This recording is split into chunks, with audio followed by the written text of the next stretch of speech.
जय Hind students, class 10th। आज हम पढ़ेंगे त्रिभुज का क्षेत्रफल, area of triangle. Okay, area of triangle हम क्या जानते हैं? 1/2 into base into height, HEIGHT है ना। 1/2 बेस इंटू हाइट 1/2 आधार गुणा ऊंचाई। अब हम ऐसा ट्राइंगल का एरिया पढ़ने जा रहे हैं जिसमें आपको उसके तीनों वर्टिसेस दिए हैं। एक है x1 y1, दूसरा है x2 y2, तीसरा है x3 y3। ओके, इसका फॉर्मूला कैसे आया वो एक अलग चीज़ है, क्योंकि आपके सिलेबस में फॉर्मूलों का डेरिवेशन नहीं है, इसलिए I am not wasting the time upon that. सीधे फॉर्मूला देखते हैं। 1/2 x1 y2 minus y3 plus x2 y3 minus y1 plus x3 y1 minus y2। इसको याद करने का बेटा एक सिंपल सा तरीका आपको बता रही हूँ। यहाँ लिखो 1 2 3। ओके, 1 से 2 पर और 2 से 3 पर आ जाओ, तो क्या बन गया? 1 2 3 x1 y2 y3 x1 y2 y3। Clear? अब आप 2 से शुरू करो, फिर क्या जाओगे आप? 2 से जाओगे 3 पर और फिर 3 से जाओगे 1 पर, तो x2 y3 y1 x2 y3 y1। Simple है ना। अब 3 से शुरू करो यहाँ से।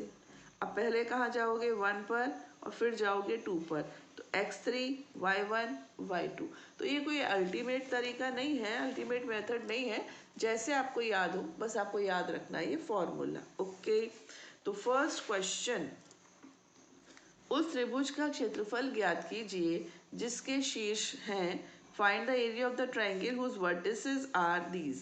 अब ये दो सम्स हैं प्रैक्टिस के लिए, तो मैं फर्स्ट ले रही हूँ। पहले फर्स्ट है बेटा question number 1, first part. Points are 2 3 -1 0 and 2 -4। Okay, तो ये आपका x1 y1, ये x2 y2, ये x3 y3।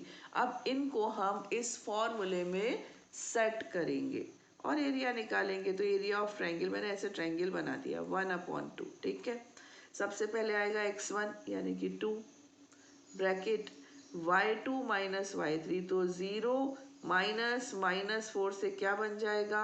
0 + 4। ओके, प्लस इसके बाद ये आएगा x2 के लिए लिखा दूँ मैं -1, क्योंकि ब्रैकेट में लिखना पड़ेगा ना बेटा। माइनस है तो दो science can never appear simultaneously, दो चिन्ह कभी एक साथ नहीं आते हैं, तो -1। फिर दूसरा ब्रैकेट, अब ये हो गया x2 है ना। अब क्या होगा? y3 माइनस y1, तो -4 -3। बोलो आया समझ में? वैल्यूज पुट कर रही हूँ मैं बस। अब ये है x3 कितना है? 2। ब्रैकेट में क्या आएगा? y1 माइनस y2, यानी कि 3 - 0 ऐसे। अब ये हो गया 2 × 4, 2 और 4, 0 + 4 4 होता है, प्लस माइनस से आ गया। ओके, ये मैंने यहाँ पूरा लिख लिया। नाउ 1/2 ये हो गया बेटा 8 + 7 + 6। हाँ, अब होगा 1/2 और ये हो जाएगा 21। तो आपका आंसर बन जाएगा 21/2 स्क्वायर यूनिट्स, और हिंदी में बोले तो वर्ग मात्रक या वर्ग इकाई दोनों चलते हैं। ठीक, तो 21/2 square units is the answer of first part. Now come to the second part. It's -5 -1 3 -5 and बेटा 5 2। बच्चों सुनो, अब इसको आप खुद करो, है ना। मेरा वीडियो पॉज कर दो और खुद करो, फिर देखना आंसर करेक्ट आया कि नहीं आया, मैच कर लेना। 1/2 x1 तो हो गया -5, यहाँ क्या आएगा? -5 -2 प्लस ये हो गया -1, आउच आउच आउच, ये आएगा 3। x2 है ना, x2 कितना है? 3। अब आएगा y3 माइनस y1, तो हो जाएगा 2 + 1 है ना, 2 -1 प्लस, अब यहाँ आएगा x3 यानी कि 5, और फिर आएगा y1 माइनस y2, तो -5 से ये बन जाएगा +5, इस तरह से। ठीक है, 1/2 -5 इंटू -7, देखो इंटू और माइनस दो साइन एक साथ नहीं, इसलिए ब्रैकेट लगा दो, +3 इंटू 3 +5 इंटू 4, ओके। तो 1/2 ये हो गया +35, फिर आएगा +9, फिर आएगा +20, तो 1/2 इंटू ये हो जाएगा 44, तो 64 है ना, कैंसिल किया तो 32 स्क्वायर यूनिट्स, वर्ग मात्रक। ठीक है, इस तरह से हमारा क्वेश्चन 1 संपन्न हुआ, कंप्लीट हुआ। Now come to the question number 2। I will do it here. Question number 2, it is C, निम्नलिखित में से प्रत्येक में k का मान ज्ञात कीजिए ताकि तीनों बिंदु समरेखी हो। Find the value of k for which the all 3 points are collinear. Collinear जानते हैं ना, अभी कुछ समय पहले भी किसी एक्सरसाइज में हमने किया था कि बताइए 3 बिंदु कोलिनियर है ना। वहाँ पर हमने क्या किया था, देखो हम बताते हैं, आपको याद दिलाते हैं हमने क्या किया था। और ये भी बोला था कि कोलिनियरिटी कम से कम 5 तरह से तो मुझे आती है। तो इसमें हमने क्या किया था, ए बी निकाला, बी सी निकाला और ए सी निकाला। अगर A B plus B C करने से ए सी आता है तो यानी कि तीनों पॉइंट्स कोलिनियर है। अब आपको नए तरह से बताते हैं। देखो कोई 3 पॉइंट्स अगर नॉन कोलिनियर होंगे यानी कि असमरेखी, यानी कि एक दो बिंदु तो ठीक है, तीसरा कहीं और ऐसे होगा है ना, एक ही लाइन में नहीं होंगे, तो गारंटीड उनसे एक ट्रायंगल बनेगा, चाहे वो ऐसे भी क्यों ना हो। देखो एक पॉइंट यहाँ, एक पॉइंट यहाँ और एक बिल्कुल जरा सा ऊपर, तो भी एक बारीक सा ट्रायंगल बने, लेकिन ट्रायंगल तो बनेगा। यानी 3 पॉइंट्स अगर कोलिनियर नहीं है तो उनसे एक त्रिभुज बनता है। ठीक है, अगर कोलिनियर है, एक लाइन पर है, समरेखी है, तब तो उनसे एक रेखा बनती है, त्रिभुज तो बनता नहीं है। तो फिर हम क्या करेंगे, अब कोलिनियरिटी ज्ञात करने के लिए हम इन 3 पॉइंट से बनने वाले ट्रायंगल का एरिया निकालेंगे। अगर एरिया 0 आ गया, अगर ट्रायंगल का एरिया 0 आ गया, इसका मतलब ट्रायंगल बन ही नहीं रहा, इसका मतलब पॉइंट्स कोलिनियर है। क्लियर? तो इस तरीके से अब हम कोलिनियरिटी प्रूव करेंगे। तो k का मान बताना है और बिंदु समरेखी है, ये इन्होंने बता रखा है, यानी इनसे ट्रायंगल नहीं बनने वाला। तो पहले हम पॉइंट्स लिख रहे हैं, 7 ये है। ठीक, अब हम लिखेंगे, हिंदी में लिखते हैं पहले, चूंकि बिंदु समरेखी हैं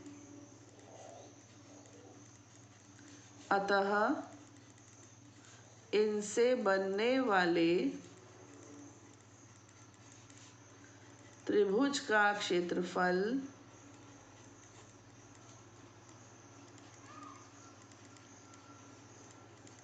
शून्य होगा।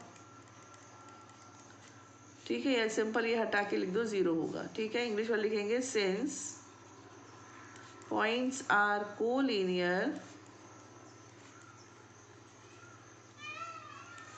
देयरफॉर, हालांकि ये मैथ्स है बेटा, यहाँ से हमें लाइन स्टेप चेंज कर देना चाहिए, क्योंकि हिस्ट्री तो है नहीं, एसएसटी तो है नहीं कि हम लाइन में लिखेंगे स्टेप, अतः यहाँ से चेंज कर देना चाहिए, नीचे लिखना चाहिए, therefore the area of the triangle made by the points should be 0। ठीक है, समझ गए? अब एरिया निकालो। एरिया क्या होता है, अभी अभी आपको बताया, सबसे पहले आता है x1, तो यहाँ रखे हैं पॉइंट्स, अब देखते जाइएगा। ठीक है, x1 क्या है, 7, फिर आता है y2 माइनस y3 यानी कि 1 - k, ओके। फिर लिखो आप x2 कितना है, 5। अब आएगा y3 माइनस y1, तो ये हो जाएगा k + 2 -2, ठीक है ना, प्लस अब आएगा x3, और x3 कितना है अपना 3, और आएगा y1 माइनस y2, तो -2 - 1 है ना। तो ये एरिया ऑफ ट्रायंगल है, इट शुड बी 0। क्लियर? इसको 0 होना चाहिए क्योंकि ये समरेखी है। अब देखो बेटा, जो 2 है ना नीचे, ये ऊपर जाके मल्टीप्लाई हो जाएगा, 0 × 2 है ना। यहाँ क्या होगा, यहाँ होगा, ओपन करो bracket, 7 × 7 minus 7k plus 5k plus 10 plus 3 और ये -2 और -1 जुड़ने से क्या बना -3 है ना। तो 7 और 10 कितना हो गया 17 -7k प्लस 5k से हो गया -2k और ये कितना बन गया -9 इज इक्वल टू 0 है ना। तो 17 -9 हुआ तो 8 -2k is equal to 0 -2k is equal to -8 है ना। तो फिर k की वैल्यू बच्चों आ जाएगी 4। तो ये पहला पार्ट सॉल्व हो गया। अब आते हैं हम पार्ट नंबर 2 पर। पार्ट नंबर 2 में पॉइंट्स हैं 8 1 k -4 एंड 2 -5 ये पॉइंट्स हैं ठीक है। तो एरिया ऑफ ट्रायंगल लेते हैं 1/2 पहले आएगा 8 और फिर आएगा -4 प्लस 5 ये आप वैल्यूज़ खुद रख कर चेक कर लेना ओके। ये होगा k फिर आएगा -5 -1 फिर होगा 2 और आएगा 1 + 4 इज इक्वल टू 0। ये 2 इधर जाके 0 से मल्टीप्लाई हो जाएगा है ना। यहाँ क्या होगा देखो 8 × 5 - 4 तो 1 होता है प्लस k इंटू -5 और -1 ऐड हो जाएंगे -6 प्लस 2 × 5 तो ये हो गया 8 - 6k plus 10 is equal to 0 -6k plus 18 is equal to 0 -6k is equal to -18 k is equal to 3। तो इस तरह से ये 3 आंसर हमारे को k की वैल्यू 3 मिल गई ठीक है। इस तरह से 2 क्वेश्चंस मैंने इस वीडियो में लिए हैं। आगे के क्वेश्चंस बच्चों हम लेंगे अपने नेक्स्ट वीडियो में। टिल देन जय हिंद।